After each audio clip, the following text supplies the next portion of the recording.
Lakshmi Srinivasa jewelleries proprietors Duggi Srinivasarao, Duggi Abhinay, IT hub ఎదురుగా Yellandu cross road, Khammam.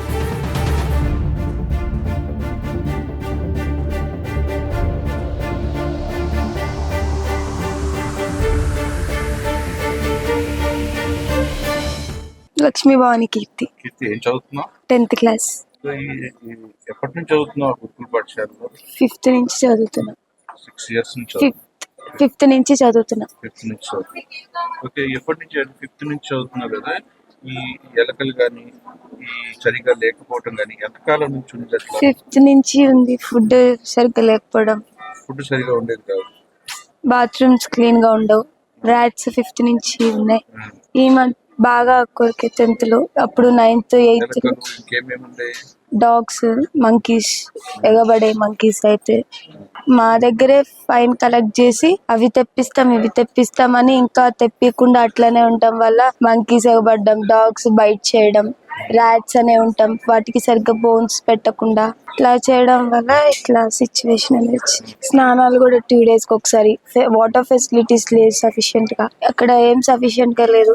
4-5 members కి మా క్లాస్ లోనే కొరికింది, ర్యాట్ బైట్ చేసింది. బాగా సివియర్ గా కరిచింది నాకే. డైలీ ప్లేస్ చేంజ్ అవుతున్నా గానీ బ్లడ్ వచ్చేటట్టు మొత్తం కాళ్ళు అట్లా కొరికి పెయిన్ గా ఉండేది బాగా. ఎక్కువగా నిన్నే కొరికింది? yes. అంటే మిగతా పిల్లలు కూడా ఈ విధంగానే వ్యాక్సిన్స్ వేశారా? ఒక్క డోస్ వేసారు. వాళ్ళకి ఎక్కువ బ్లడ్ రాలే కదా, నీకే ఎక్కువ బ్లడ్ వచ్చిందని గవర్నమెంట్ మమ్మీకి ఇన్ఫర్మేషన్ ఇవ్వకుండా హాస్పిటల్కి తీసుకెళ్లారు. అప్పుడు మా నర్స్ మేడం ఉన్నారు. అయితే ఆవిడ ఫోన్ చేసి మనీ లేవు, ఆటోకి మనీ ఇస్తే నేను ఇంజెక్షన్ వేయించుకుంటా, లేకపోతే ఒక డోస్ మీరు వేయించుకోండి, ఫీవర్ వస్తే మీ దగ్గరే ఉంచుకోండి, నేను మీ హౌస్ మేడంకి చెప్తాను, నేను ఫీవర్ రాకుండా ఉంటుంది, మీ దగ్గరే ఉంచుకోండి, నేను మీ మేడం కూడా ఇట్లా చెప్తా, అమ్మాయికి ఫీవర్ ఉంది, ఎలా గడిచింది, వాళ్ళ పేరెంట్స్ వచ్చి ఇట్లా తీసుకెళ్లారు అని చెప్పారు.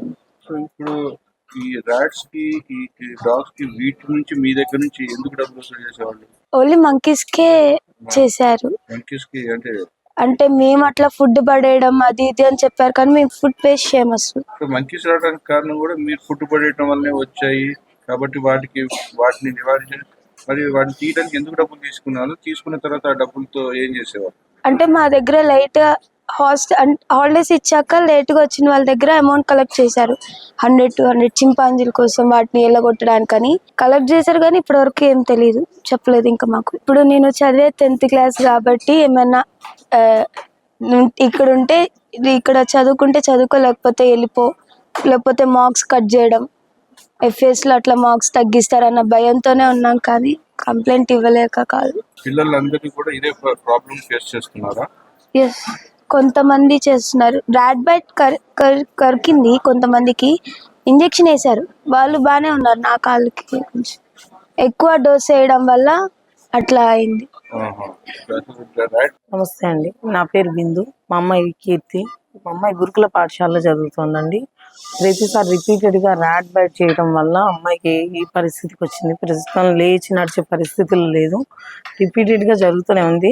ఇక్కడ కన్సల్ట్ చేసిన డాక్టర్ ఏం చెప్పారంటే, అడిగాను మామూలుగా, ర్యాట్ బైట్కి అయితే కనుక ఇది ఉండదని చెప్పారు, వ్యాక్సిన్ అనేది ఉండదన్నారు. రిపీటెడ్గా వాళ్ళు వేయించడం వల్ల పాపకి కాళ్ళకి స్పర్శ అనేది లేకుండా అయిపోయింది.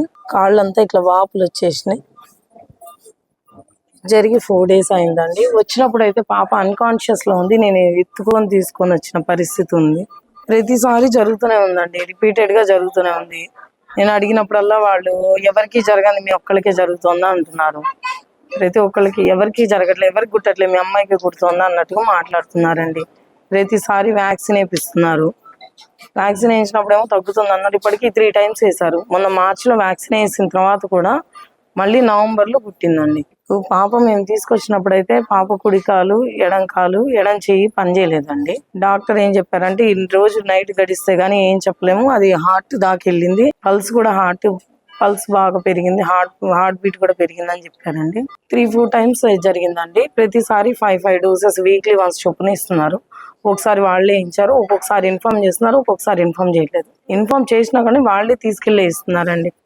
ఆ ర్యాట్ వ్యాక్సిన్ వేయించడం వల్ల ఈ రోజు అమ్మాయి కాళ్ళ నరాలు అనేది పక్షవాతం, ప్యారలైజ్ లేదండి, అదే చెప్పారు. నాకు తెలీదు, మరి వాళ్ళు ఎలా వేయించారో కూడా తెలియదండి. 3 times జరిగింది, 3 times వేయించారు. చెప్పిందండి వీళ్ళ క్లాస్ లో 4-5గురికి ఇట్లా జరిగింది, వాళ్ళకు కూడా వ్యాక్సిన్ వేయించారండి. కాకపోతే అందరికన్నా ఎక్కువ మా పాపకి బాగా సివియర్ గా అయిందనమాట. మొత్తం కాలు అడుగున ఈ మందం అంతా మాంసం అంతా కొరికేసి పొద్దున్నే లేచేసరికి తనకి బ్లడ్ ఉండేంత ఇదిగా సివియర్ గా జరిగింది. నమస్తే అండి, నా పేరు కృష్ణవేణి, ఏపీ అండ్ తెలంగాణకి కోఆర్డినేటర్. ఈ పాప వచ్చేసరికి కీర్తి అండి, తన గురుకుల పాఠశాలలో చదువుతుంది. దానవయ్యగూడెం రఘునాథపాలెంలో గురుకుల పాఠశాలలో చదువుతుందండి, ప్రీస్వెల్లో. అయితే ఈ కీర్తి అనే పాపకి ఒక 10 సార్లు ఎలకలు కొరకడం జరిగిందండి. కింద పాదం వరకు మొత్తం తినేసింది. అలా తింటూనే ఉంది. స్కూల్ టీచర్లు తల్లిదండ్రులు చెప్పకుండా పేరెంట్కి వాళ్ళు కొన్ని వ్యాక్సిన్స్ వేసేసారు. ఆ తర్వాత మళ్ళీ వాళ్ళ మదర్కి ఇంటిమేట్ చేశారు, మళ్ళీ ర్యాట్ బైట్ జరిగిందని. మళ్ళీ వ్యాక్సిన్ వేశారు. మళ్ళీ మొన్న మార్చిలో కూడా వేశారు. అలా వేయంగా మొన్న నవంబర్ మళ్ళీ కరిచిందండి, వ్యాక్సిన్ వేయలేదు. ఈసారి అలా వేయకూడదమ్మా ఆడపిల్లకి అన్నిసార్లు అని చెప్పేసి అన్నాక తను ఆగింది వాళ్ళ స్నేహితురాలు చెప్తే. దాని తర్వాత వితిన్ 1 week or 10 daysలో తనకి స్కూల్ నుంచి ఒక కాల్ వచ్చింది వాళ్ళ పేరెంట్కి. ఏమనంటే మీ పాప పూర్తిగా నడవట్లేదు, నడవలేని స్థితిలో ఉంది, వచ్చి మీరు తీసుకెళ్ళండి అనేసి. తీసుకెళ్ళండి అంటే కాళ్ళని వాచిపోయి గ్రీన్ కలర్లోకి వచ్చేసి పేషెంట్ని డాక్టర్ గారు తీసుకెళ్తే ఇక్కడ మమతాకి రిఫర్ చేశారండి. ఇగోండి పాప కాళ్ళు ఈ రేంజ్లో కొరికేసింది, 2 కాళ్ళు కూడా ఇదే స్థితి. ఇగోండి ఇలా. ఇది ఈ పాప కంటే అలా స్కూల్లో ప్రతి పాపకి అలాగే జరుగుతుంది, ఈ పాపకు కొంచెం ఎక్కువ జరుగుతుంది.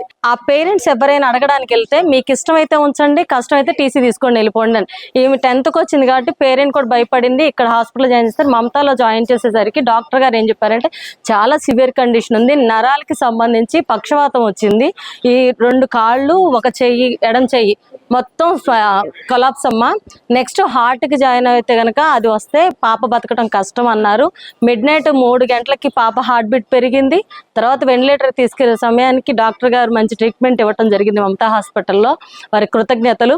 అయితే ఇలాగా ఏ పేషెంట్కి ఏ పాపకి కూడా జరగకూడదండి. గురుకులంలో ఎక్కడ కూడా శుభ్రత కానీ వాటర్ కానీ ఈ ఎలకలకి సంబంధించి కానీ సంరక్షణ కానీ ఎట్లాంటిది అందులో లేదు.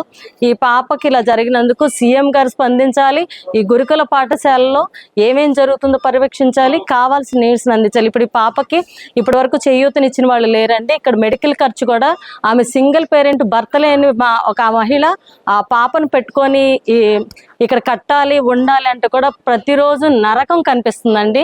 ఇప్పటి వరకు స్నేహితులు సాయం అందించారు, ఈసారి ప్రభుత్వం సాయం అందించాలని మనస్ఫూర్తిగా కోరుకుంటున్నా. ఇలాగ ఏ పిల్లకి జరగకూడదని, ఇది ఇంకొంచెం పెద్ద ఎత్తున తీసుకెళ్తామని ఖచ్చితంగా సీఎం గారికి ఒకటే చెప్తున్నాను. ప్రతి గురుకుల పాఠశాలలో కూడా వాళ్ళ తల్లిదండ్రులు వాళ్ళ పిల్లల్ని జాయిన్ చేసి అక్కడ చదివించాలండి. అప్పుడు ఆ పెయిన్ తెలిసిద్ది. ఇప్పుడు ఈ తల్లి పెయిన్ తెలియట్లేదు. ఎవరైతే గవర్నమెంట్ స్కూల్లో కానీ కాలేజీలో కానీ పనిచేస్తున్నారో వాళ్ళ పిల్లల్ని కూడా అక్కడే జాయిన్ చేయండి. అప్పుడు మీకు ఇలాంటి ర్యాట్ బైట్ జరిగినప్పుడు అసలు ర్యాట్ బైట్కి అసలు వ్యాక్సినే లేదు. మరి వ్యాక్సిన్ వీళ్ళు ఎలా వేసారో నాకు అర్థం కావట్లేదు. అది 10 times 14 ఏళ్ల పిల్ల. ఇది వ్యాక్సిన్ వేసే విషయంలో కూడా అంత అశ్రద్ధగా ఎవరికి తెలియకుండా వ్యాక్సిన్ వేసింది కాక ఎవరైతే గురుకుల పాఠశాలలో వ్యాక్సిన్ వేసారో, ఎవరైతే అశ్రద్ధగా వ్యవహరించారో, ఎవరైతే ఇలాంటి విషయాలకు ముందుకు దోహదపడుతున్నారో ప్రిన్సిపల్ దగ్గర నుంచి అక్కడ ఉన్న యాజమాన్య ప్రతి ఒక్కరిని కూడా మేము ఖండించేస్తాము, శిక్షార్హుల్ని చేస్తాం ఖచ్చితంగా. ఇది వదిలిపెట్టేదే లేదు. ఖబర్దార్ నెక్స్ట్ టైం పిల్లల దగ్గరికి ఇప్పటి వరకు 4 days అయినా ఈ పాపను చూడడం వల్ల వస్తే ప్రిన్సిపల్ మీద కంప్లైంట్ ఇవ్వద్దని టీచర్లు వచ్చి పిల్లకి చెప్పి భయపెట్టి వెళ్ళారు. అందుకని ఈసారి ఊరుకునేది లేదండి.